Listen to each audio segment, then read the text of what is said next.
Está con nosotros en los estudios de Infobae TV la diputada nacional Laura Alonso. Gracias por estar con nosotros. No, gracias a vos por Ya invitarme. está, ya ganaron. Después de Marcos Juárez ya ganaron las elecciones. No, es un buen primer paso. Son varios pasos.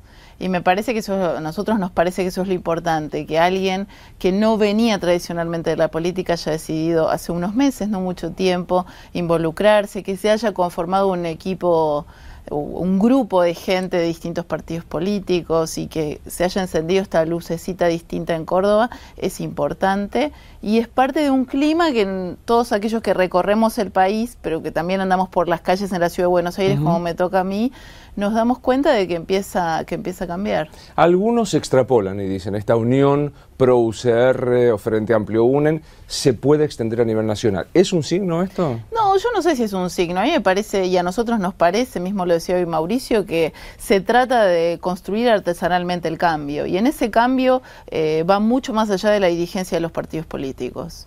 Me parece que esos acuerdos de cúpula estructurales no tienen mucho que ver con lo que hoy la ciudadanía exige, demanda y vive en términos de construcción de un futuro. Hoy la ciudadanía en cualquier país del mundo elige ser protagonista y ¿por qué no lo va a hacer en la Argentina?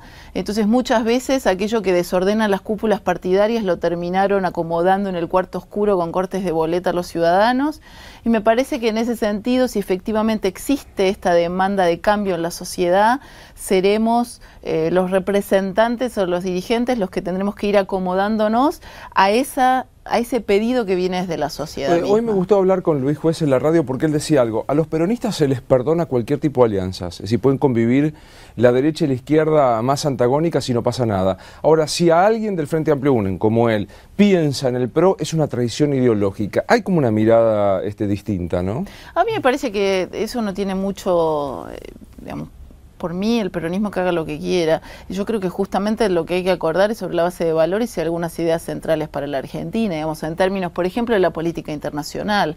O sea, la discusión para el futuro de la Argentina en el mundo no tiene que ver con el juez Gries o los fondos buitre, tiene que ver con entender cómo funciona el mundo finalmente y cómo nosotros nos adaptamos a ese mundo, no dejando atrás nuestros valores, sino justamente viendo cómo la Argentina contribuye a que ese mundo sea un mundo más pacífico y más próspero, en términos también de cómo eso puede redundar en crear nuevos puestos de trabajo en la Argentina, darle lugar a los emprendedores, colocar nuestros productos en el mundo. Entonces, por ejemplo, ahí que me parece que no hay grandes diferencias ideológicas, tiene que ver con entender la realidad. Y lo mismo pasa con otros aspectos en términos de las finanzas o cómo se utilizan los recursos del presupuesto público, qué es el federalismo, para qué sirve cobrar impuestos y cómo tiene que distribuir los impuestos un Estado, para qué está el Congreso.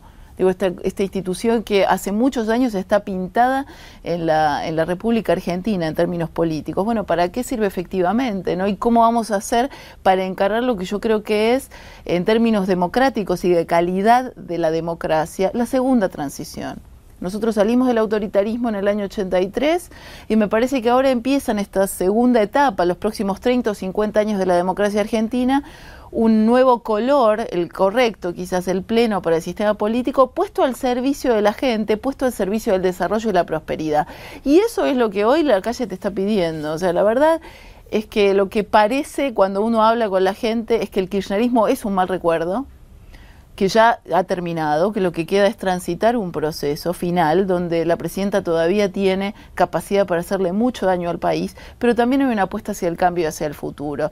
Y eso creo que es lo bueno, ¿no? Cambiar esa preocupación y esa negatividad por ir construyendo una mirada optimista de lo que viene. Para cerrar el tema político, lo de Marcos Juárez, usando la terminología de Neil Armstrong, es un pequeño paso para Marcos Juárez, pero un gran paso para la unidad del Frente Amplio Unen con PRO. No, yo creo que son todos pequeños pasos, no tiene que ver con una unidad. De nuevo, yo no creo más en los acuerdos de cúpulas. A mí me parece que la política que viene se construye de abajo hacia arriba y que todos los pasos son pequeños y algunos serán los pasos correctos y otros serán pasos incorrectos, pero en todo caso tendrán que ver con un proceso que hoy está haciendo la sociedad y que los dirigentes tenemos que tener la altura política y ética acorde para poder liderar ese cambio y ese proceso de transformación. Pero me parece que el proceso de transformación es muy personal, es muy de la sociedad y tiene que ver con hacernos cargo de nuestro propio futuro y, de nuevo, como dice Mauricio, no tercerizarlo en aquellos que nos han desilusionado y nos han llevado al fracaso tantas veces en los últimos 30 años. Descuento, ya sé que el voto negativo del PRO en la ley de abastecimiento que se va a tratar, ¿qué implica una vez que esté esto sancionado como ley? Bueno, primero es una espada de Damocles sobre el sistema económico argentino. Y cuando hablamos del sistema económico, de nuevo, no estamos hablando solo de grandes empresarios o corporaciones como nos tiende a hacer creer el kirchnerismo.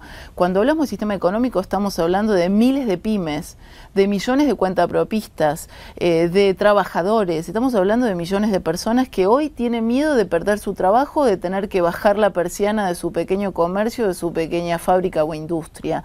Entonces aquí no estamos hablando de que los grandes nombres o los grandes jugadores multinacionales que también tienen inversiones en la Argentina, van a estar sufriendo un embate ideológico. Aquí estamos hablando de que hay miles de personas que van a sufrir y también consumidores que van a seguir sufriendo los embates de la inflación y probablemente el desabastecimiento por políticas económicas absolutamente desquiciadas que vienen de la mano o vinieron de la mano de Guillermo Moreno hace unos años y que ha introducido en el peor momento Axel Kicillof, que no tiene la más mínima capacidad para entender cómo funciona el sistema económico, porque no la tiene, leyó muchos libros de ideas económicas, pero la única vez que gerenció algo fue un bar y lo fundió. Entonces no podemos esperar que alguien que solo leyó libros entienda cómo funciona de verdad la economía. ¿Están convencidos ideológicamente de esta política o es una obcecación por ir en esta dirección? No, yo creo que Kicillof no tiene idea de cómo funciona el sistema económico y la presidenta tampoco. La presidenta es una mujer que nunca administró nada. Y también hay que entender eso, ¿no? Cuando uno no tiene, cuando uno habla con una persona que tiene un kiosco, tiene un pequeño comercio, tiene una panadería y tiene 3, 4 empleados, sabe perfectamente cómo se maneja, cómo se administra ese pequeño negocio. Entonces uno va y seguramente le va a hacer muchas preguntas que van a estar muy relacionadas a la macroeconomía. Yo creo que Kicillof no tiene idea, que no sabe manejar, no conoce el tablero al que se enfrenta y toca cualquier botón y así son los descalabros que va generando. Y no tiene capacidad de maniobra técnica para cambiar el desastre que ya han ocasionado. Pero la presidenta tampoco tiene capacidad de maniobra. Y la presidenta tampoco tiene una visión general sobre la economía. Y creo en ese sentido que lo único que le queda es algo de chequera, que ya no es mucho, y cierto poder que todavía se ve alguito en el Congreso. Pero recordemos esto, la ley de hidrocarburos, el primer proyecto de ley que mandó la presidenta a revisión de los gobernadores y en el Senado, ha sido detenido por los gobernadores y algunos senadores. Entonces ya no hay tanto poder político como parece que la presidenta tiene, y sobre todo no lo tiene porque empieza a terminar el ciclo, porque este es un ciclo político que está en declinación, donde hay actores políticos muy preocupados y hay otros que estamos preocupados en construir el futuro. Entonces, ¿qué hay que hacer? Tratar de contener a una presidenta sin capacidad política y técnica para entender la realidad, para que no haga más desastres, e ir construyendo el cambio, ir construyendo la alternativa. Y ese es el trabajo nuestro, por eso Mauricio habla todo el tiempo de la tercera vía. Acá no se trata de acuerdos cupulares, acá se trata de verdad de construir un cambio mucho más profundo para una Argentina puesta al servicio, todo su potencial puesto al servicio del desarrollo del país y también de las personas. ¿Tenés posición tomada? ¿Has visto el proyecto de esta suerte de base de enclave chino en el sur argentino a los efectos de una experimentación, con cuestiones de la luna y demás? Y la verdad que todavía no hemos tenido posibilidad de verlo. Como sucede este tipo de cosas, siempre se hacen tras bambalinas. Justamente el Congreso debería ser el ámbito donde los funcionarios del Ejecutivo vengan a explicar si van a tomar o no determinadas decisiones y a rendir cuentas, y también hacerlo ante la sociedad, y esto no sucede. Entonces van saliendo estas cuestiones o estas informaciones que se escapan por algunos que otros resquicios como rumores, cuando en realidad son decisiones de política pública y política internacional sobre las cuales debería consultarse al Congreso y debería explicarse a la sociedad. La verdad es que no tengo información suficiente, me parece que hay que ser cuidadosos con estos temas y lamentablemente el gobierno de Cristina Kirchner no ha sido nada cuidadoso en ningún aspecto de la política exterior, empezando con su amistad con Gaddafi en Libia, con Al-Assad en Siria en su momento y después con el famoso memorándum que se firmó con Irán para terminar este tipo de cuestiones. Así que la verdad que en términos de política exterior tenemos que repensar muchísimas cosas. Esto evidentemente tiene un impacto, va a tener un impacto, pero la verdad es que uno para opinar necesita tener documentos oficiales y funcionarios que vengan a dar explicaciones, no a imponer su forma de ver las cosas. Y la verdad es que sin información, que es con la que no contamos, o con un jefe de gabinete que viene y durante horas y horas habla y no menciona ni la palabra inflación, la pobreza está erradicada según él y la inseguridad no existe, la verdad es que es muy difícil que uno pueda hacer la política que la gente demanda cuando te mienten, te chamullan o simple y sencillamente niegan que los problemas existen. A propósito de funcionarios que deben concurrir al Congreso, ahora se propone que Sergio Berni vaya a partir del episodio del mal llamado gendarme Carancho. ¿Tenés valoración de este tema? Sí, yo también creo que tiene que venir a dar explicaciones él al Congreso y le tiene que dar la ministra de Seguridad. Por supuesto que tiene que dar explicaciones no solo sobre eso, sino sobre un montón de otras cuestiones vinculadas a la inseguridad, sobre todo este anuncio que hizo hace 48, 72 horas de que iba a retirar a la Policía Federal de 3 comunas de la Ciudad de Buenos Aires, afectando la vida de miles de personas en nuestra ciudad, y que no ha quedado para nada claro por qué el secretario de Seguridad hace eso, bajo la autorización de quién, porque evidentemente la presidenta lo ha desautorizado después de su conversación con el jefe de gobierno. Ahora, este tipo de situaciones donde se hacen anuncios y después se va para atrás, digo, no es la primera vez que sucede en estos meses, que el gobierno como globo de ensayo se manda este tipo de anuncios. Yo creo que Berni, tengo como la intuición de que lo hizo solo para tratar de tapar la cuestión del gendarme Carancho, ¿no? Porque fue inmediatamente el día después, y me parece que así no se gobierna. Nosotros creemos que no se gobierna así. Más allá de que los gobiernos sean de colores políticos distintos, lo que tiene que haber siempre es una apuesta por solucionar los problemas. A la gente no le importa si sos del PRO, si sos kirchnerista o si sos radical. Lo que le interesa es que le solucione los problemas. Si el Estado tiene una responsabilidad, que es brindar seguridad, ¿lo hace mal? Bueno, todavía no lo hace del todo bien, pero lo tiene que hacer. Entonces, lo que no puede hacer es abdicar de su responsabilidad, retirando de un día para el otro en un capricho de un secretario de Seguridad miles de policías de las calles, por lo menos en esta ciudad. ¿Cómo te cae como porteña la posibilidad de grabar Netflix y estos juegos por internet? A mí me parece que todo lo que sean nuevos impuestos hoy no es lo que la Argentina necesita, la verdad es esa. Yo sí entiendo que hay una crisis económica, entiendo que los estados necesiten, para mantener el nivel de los servicios públicos que prestan con mejor o peor calidad, recaudar, pero yo creo que hay que ser estratégicos e inteligentes en cómo se hacen las recaudaciones, a mí me parece, y qué es lo que se recauda. Y hay que ser equitativo en ese sentido, o sea, todos deben ser tratados igual ante la ley.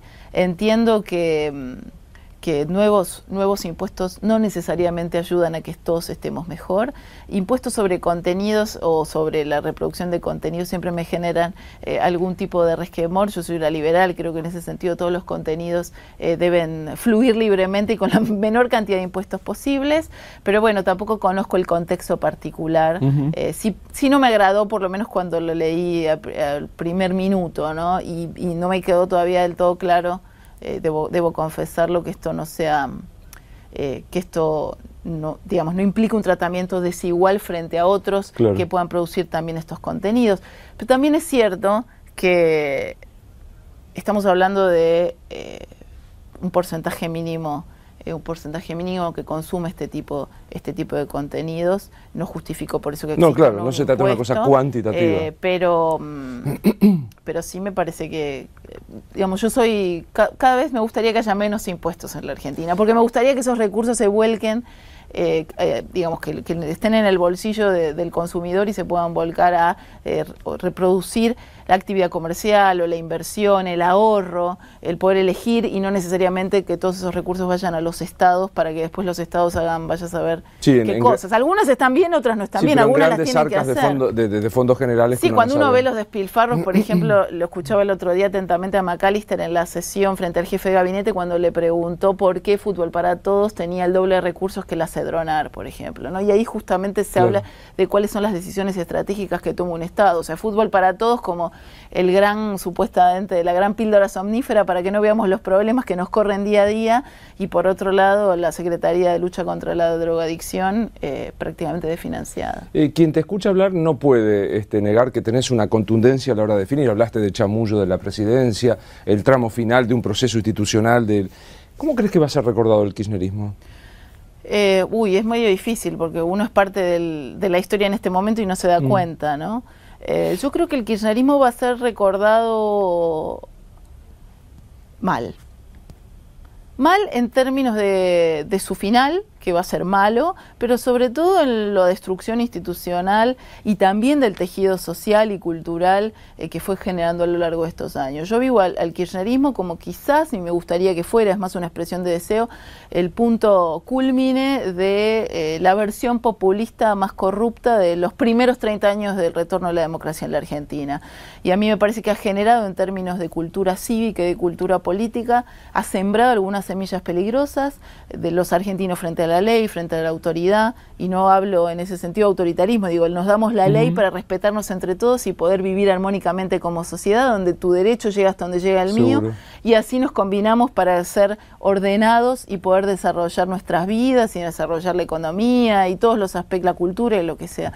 Yo creo que el kirchnerismo es ese punto cúlmine del despilfarro, del populismo, de la corrupción, de lo peor quizás que se pueda conocer en términos institucionales y de calidad institucional en una democracia, y estoy convencida, y creo que ese es mi deseo, pero el de muchos, que lo que viene va a ser mejor. Ahora, en términos de independencia judicial, de control de la corrupción, de prevención del delito y un montón de otras cosas. Si no lo pregunto va a quedar ahí colgado. Va a terminar mal. ¿A qué te referís con eso? A que el recuerdo no va a ser bueno sobre el kirchnerismo. O sea, todo el mundo ya a esta altura sabe que la asignación universal por hijo es una buena decisión y que no es un producto del kirchnerismo. Todos sabemos que el matrimonio igualitario fue una buena decisión y no es un producto del kirchnerismo porque lo votamos diputados y senadores de todos los bloques políticos.